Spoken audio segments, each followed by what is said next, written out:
Sosingaphakathi kwesimanzonzo kulethela khona indaba zamaskandi ehamba phambili nefika ngesikhathi eshisayo nengenamanje zethi icala lalo omsakazi oKhoze FM ephinde umsakazi weRoots Ungizwe uZulu Chama umfowahliziyo zogoba icala lakhe sehlehlisele umhla ka28 kuJuly okuyiviliza kuzokhumuleka ukuthi Ungizwe umfowamchunu uyinikele emaphoyiseni emva ukuthi kube khona iwarrant of arrest yakhe ukuthi eboshelwe ukuthi uyasolakala ukuthi ubegqugqumezela udlame libonakala iphela luningi la eKZN nale eHauteng lapho kwaholela ukuthi amabhizinisi amaningi ezitolo ziluthwe abantu bengene khona betapa Ungizwe ungawabanye abantu abawu12 abasolayo ukuthi ibona abagqugqumezela abantu ukuthi ngempela botapa ezitolo nangempela Ungizwe umfamchunu wayinikela kwinkatolo yaseThekwini lapho khona watransfer khona kwinkatolo yale eGoli lengene icala namhlanje la postponela umhla ka28 kuJuly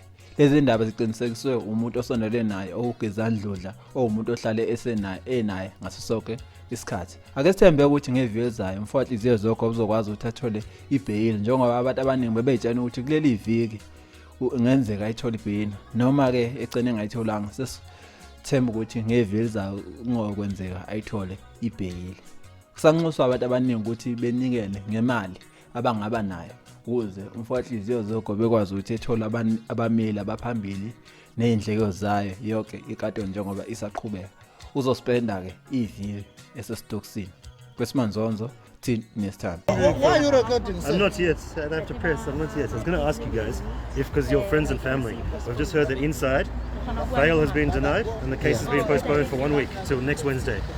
For whom? For his Yeah. So we're wondering if perhaps any of you want to give us a comment. I think the No, I can give you. Oh, the family spokesman? Yeah. Maybe we'll speak to him all together. It's up to you guys. Siyabonga.